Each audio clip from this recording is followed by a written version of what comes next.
नमस्कार, आप देख रहे हैं RNTV नेशनल। मैं हूं आपके साथ प्रज्ञा पांडे।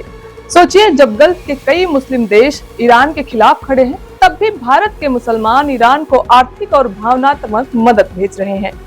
चांदी, पीतल के बर्तन, सोने के जेवर और हजारों लाखों का कैश, यह सारा सामान ईरान की मदद के लिए जम्मू कश्मीर के बटगांव जिले में इकट्ठा किया गया। लोगों ने अपने गहने, अंगूठियां, हार, 100 और 500 के नोट, पीतल और चांदी के बर्तन दान किए। एक वीडियो में दिखाई दे रहा है कि Iran supreme leader Ayatollah Ali Khamenei की तस्वीर के सामने यह दान रखा गया है। मस्जिद में महिलाएं भी नजर आई, जिन्होंने अपने सारे गहने दान कर दिए। स्थानीय निवासी ने कहा, हम खुद ईरान की जंग में शामिल नहीं हो सकते, इसलिए हम आर्थिक मदद भेज रहे हैं। हमारी ताकत यही है कि हम फाइनेंशियल मदद कर सके। इंसानियत के लिए यह हमारा फर्ज है। ईरान असल में जालिम के खिलाफ खड़ा है और मजलूमों के लिए लड़ रहा है। उन्होंने आगे बताया, हमारे लिए यह एक तरह का इजहार है कि हमने उनकी मदद की। वीजा की समस्या के कारण हम वहां नहीं जा सकते, लेकिन आर्थिक मदद से हम उनका सहारा बन सकते हैं। हम इस वक्त फिर कवारियत को छोड़ दो और एकजुट रहो। अगर तुम मुसलमान हो तो एक हो जाओ।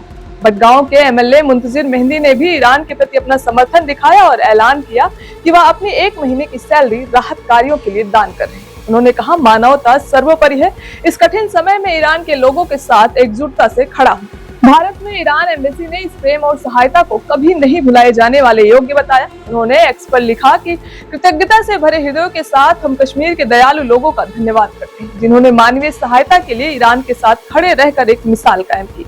छोटे बच्चे भी अपनी गुल्लक के पैसे दान कर रहे हैं। यह सब इंसानियत का असली चेहरा है।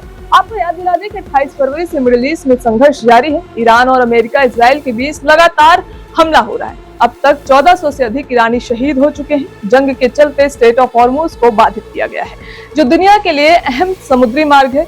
21 मार्च को भारत के प्रधानमंत्री नरेंद्र मोदी ने ईद की बधाई देते हुए ईरान के राष्ट्रपति से कहा था कि समुद्री रास्तों को स्वतंत्र रखा जाए।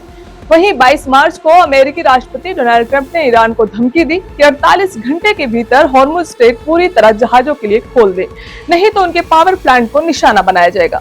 ईरान का कहना है कि अगर उनकी ऊर्जा ढांचों को नुकसान पहुंचाया गया तो हॉर्मुज स्ट्रेट पूरी तरह बंद कर दिया जाएगा और तब तक बंद रहेगा जब तक उनका नुकसान पूरा नहीं किया जाता। स्थानीय निवासी कहते हैं, हमारी ताकत सीमित है, लेकिन हमारी नीयत मजबूत है। आर्थिक मदद ही हमारे लिए फिलहाल सबसे बड़ा योगदान है। यही असली करबला है, जहाँ इंसानियत और एकजुटता का जज्बा सबसे ऊंचा है। लेकिन सवाल है कि भारत के मुसलमान ईरान की मदद क्यों कर रहे हैं, जबकि गल्फ के कई मुस्लिम देश ईरान के खिलाफ हैं? इस सवाल का उत्तर है इतिहास, धर्म, राजनीतिक नजरिए और क्षेत्रीय भिन्नताओं के मिश्रण में है। भारत के मुसलमान ईरान का समर्थन इसलिए कर रहे हैं क्योंकि वे ईरान को साम्राज्यवाद विरोधी और मजलूमों के पक्ष में खड़ा राष्ट्र मानते हैं। इसमें ऐतिहासिक और भावनात्मक कारण भी है। ईरान मुख्य रूप से शिया बहुल देश है, जबकि गल्फ के कई मुस्लिम देश सुन्नी बहुल हैं। ईरान लंबे समय से फिलिस्तीन का समर्थन करता आ रहा है, इजराइल के खिलाफ मुखर है। कई भारतीय मुसलमान इसे पश्चिम विरोधी अकेले शेर के रूप में देखते हैं, जो गल्फ देशों की मौन नीति या अमेरिका के साथ उनकी नजदीकी से अलग और अधिक साहसी लगती है। इसके अलावा भारत और ईरान के बीच सदियों पुराने सांस्कृतिक, भाषाई और व्यापारिक संबंध भी इस समर्थन की भावना को मजबूत करते हैं। दूसरी तरफ गल्फ के कई मुस्लिम देश जैसे सऊदी अरब और UAE ईरान के विरोधी हैं, लेकिन उनका रुख मुख्य रूप से भू राजनीतिक और अमेरिका के साथ गठजोड़ के कारण है। फिलहाल के लिए इतना ही। खबरों के अपडेट्स के लिए जुड़े रहें RNTV नेशनल के साथ।